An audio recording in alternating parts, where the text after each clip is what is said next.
आज हम आपको बताएंगे कि कैसे दक्षिण भारत हमेशा गांधी परिवार का संकट मोचन बनकर उभरता है। नमस्कार, आप देख रहे हैं इन्फिनिटी लाइव। केरल की वायनाड सीट से प्रियंका गांधी ने रिकॉर्ड अंतर से जीत हासिल की है। उनकी ये जीत दक्षिण भारत के वोटरों के इंदिरा गांधी के परिवार के प्रति लगाव का एक सबूत है। इंदिरा गांधी से लेकर सोनिया गांधी और राहुल गांधी तक ने अपने मुश्किल राजनीतिक दौर में दक्षिण भारत के आंध्र प्रदेश, कर्नाटक और केरल का रुख किया।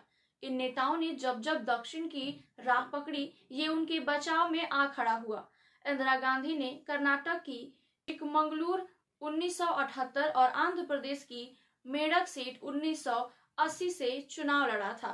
1999 में सोनिया गांधी ने कर्नाटक की बल्लेलारी लोकसभा सीट से चुनाव लड़ा था। वहीं 2019 और 2024 में राहुल गांधी ने केरल की वायनाड सीट से चुनाव लड़ा।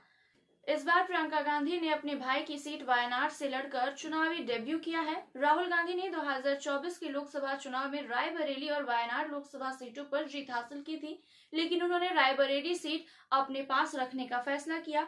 वायनाड सीट से इस उपचुनाव में प्रियंका गांधी की जीत का अंतर अप्रैल 2024 में उनके भाई राहुल गांधी की जीत के अंतर से अधिक था। वहीं 2019 में राहुल गांधी को इस सीट पर जितने वोट मिले थे, उसकी तुलना में प्रियंका गांधी को 21,000 वोट ही कम मिले थे। यह वायनाड के मतदाताओं के साथ गांधी परिवार के मजबूत संबंधों का सबूत है। इस चुनाव में जितने वोट पड़े वो पिछले चुनाव से लगभग 9% कम थे।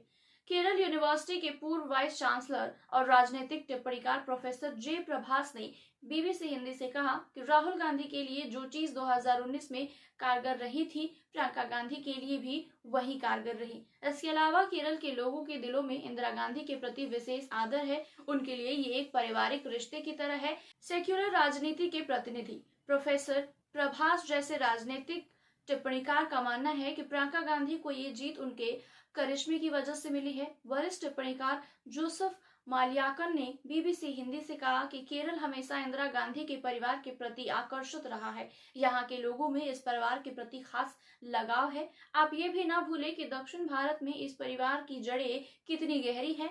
इस बात पर दूसरे टिप्पणीकार भी सहमत हैं। कांग्रेस के नेताओं ने भी इस बात पर अपनी सहमति बीबीसी के साथ साझा की थी। वामपंथी दलों और बीजेपी के कुछ कार्यकर्ताओं ने भले ही ऑफ रिकॉर्ड लेकिन यह बात कही, लेकिन एक अन्य टिप्पणीकार केजी जैकब ने कहा कि वायनाड मुख्य रूप से अल्पसंख्यकों की गुटबंदी वाला चुनाव क्षेत्र है। इसके मद्देनजर प्रधानमंत्री नरेंद्र मोदी ने कहा था कि ये ऐसी सीट है जहां बहुसंख्यक अल्पसंख्यक हैं। लोग प्रियंका गांधी को भारत में सेक्युलर राजनीति के भरोसेमंद प्रतिनिधि के तौर पर देखते हैं। मुस्लिम और ईसाई दोनों उन्हें इसी तरह देखते हैं। अब सवाल ये उठता है कि आखिरकार दक्षिण भारत गांधी परिवार का मददगार क्यों साबित हुआ है। जैकब इसकी और एक वजह बताते हैं। वो कहते हैं कि बिहार और उत्तर प्रदेश के लोगों की तुलना में दक्षिण भारत के लोगों को ये ज्यादा अच्छा तरह से पता है कि सरकार उनके जीवन में क्या बदलाव ला सकती है। मसलन लोगों को पता है कि तमिलनाडु जैसे राज्यों में 3 साल के होते ही बच्चियां आंगनबाड़ी में जाने लगती हैं और एक तरह की उनकी देखभाल की जिम्मेदारी राज्य ले लेता है, जिसे आप सांप्रदायिक तनाव भड़काने की कोशिश कहते हैं। वे दक्षिण में अब प्रासंगिक नहीं है। क्या राहुल गांधी के अंदर कोई अपराध बोध था कि उन्होंने वायनाड से इस्तीफा देकर रायबरेली का प्रतिनिधित्व करना पसंद किया? क्या इसी वजह से प्रियंका अपने चुनाव अभियान के दौरान अपने अपीलों में इतनी भावुक हो गई? जैकब ने कहा कि वायनाड के वोटरों के लिए ये बात कोई मायने नहीं रखती। उनके लिए यह बात मायने रखती है कि राहुल गांधी ही भारत के कुछ नेताओं में ऐसे नेता हैं जो प्रधानमंत्री की आंख में आंख मिलाकर बात कर सकते हैं और कह सकते हैं कि वे देश को बर्बाद कर रहे हैं। वायनाड के लोगों को यही सबसे अधिक संतोष देता है। जैकब ने आगे कहा कि वायनाड के लोगों के लिए एक सांसद के तौर पर राहुल गांधी के काम की तुलना में उनकी राष्ट्रीय स्तर पर निभाई जा रही भूमिका ज्यादा अहमियत रखती है। प्रोफेसर प्रभास कहते हैं कि इस सीट से राजनीतिक स्वरूप ने भी प्रियंका गांधी के पक्ष में काम किया। यहाँ तक कि न तो लेफ्ट फ्रंट और न ही एनडीए उन्हें कोई बड़ी चुनौती दे पाया। इस उपचुनाव की काफी चर्चा हो रही है। कहा जा रहा है कि सीपीआई और बीजेपी का प्रचार अभियान भी कोई बहुत मजबूत नहीं रहा। फिर भी बीजेपी की नव्या हरिदास अपनी पार्टी का वोट 1.0 लाख तक ले गई। वहीं अप्रैल 2024 में केरल के बीजेपी अध्यक्ष के सुरेंद्र जब इस सीट पर राहुल गांधी के खिलाफ लड़े थे तो उन्हें 1.41 लाख वोट मिले थे। इसी तरह सीपीआई के उम्मीदवार सत्यन मोकेरी ने 2.11 लाख वोट हासिल किए। 7 महीने पहले जब एनी राजा राहुल गांधी के खिलाफ खड़ी थी तो उन्होंने 2.88 लाख वोट हासिल किए थे।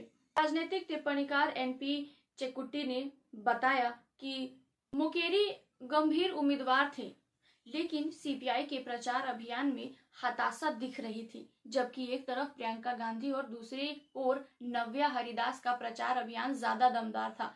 बीजेपी की उम्मीदवार नव्या हरिदास अपनी प्रचार अभियान के दौरान काफी अच्छे तरीके से बोली। चेकुट्टी ने भी कहा कि लोकसभा या केरल विधानसभा उपचुनाव की एक खास बात ये रही है, जहां भी त्रिकोणीय मुकाबला था ये सीधे कांग्रेस और बीजेपी के बीच सीधे मुकाबले में बदल गया। ये स्थिति लोकसभा सीट पर भी रही और पलक्कड़ में विधानसभा उपचुनाव में भी। एलडीएफ और एनडीए राजनीतिक जमीन बचा रहे थे। केजी जैकब ऐसा नहीं सोचते। उन्होंने कहा कि केरल की राजनीति में एलडीएफ और यूडीएफ आमने सामने है, लेकिन राष्ट्रीय स्तर पर दोनों इंडिया गठबंधन का हिस्सा हैं। राहुल और प्रियंका दोनों एलडीएफ पर हमला नहीं करते हैं। सिर्फ एक बार राहुल गांधी ने मुख्यमंत्री पिनराई विजयन के खिलाफ एक बेहूदी टिप्पणी की, लेकिन उसके बाद से वो बेहद सतर्क दिखे हैं। जैकब वोटरों के नजरिए को समझाते हुए कहते हैं कि सच तो ये है कि लोग बांटने वाली राजनीति से परेशान हैं। आपको याद होगा कि इंडियन यूनियन मुस्लिम लीग के कार्यकर्ता 2019 में अपना झंडा लहराते हुए जा रहे थे। जब राहुल गांधी अपना पर्चा दाखिल करने जा रहे थे तो बीजेपी आरएसएस ने ये प्रचार किया था कि ये पाकिस्तानी झंडा है। इस तरह से चीजों को तोड़ने मरोड़ने से यहाँ लोगों के दिलों को चोट पहुंची है। प्रियंका गांधी ने अपने प्रचार अभियान के दौरान वायनाड के लोगों के सामने आ रही 2 दिक्कतों पर अपना ध्यान केंद्रित किया।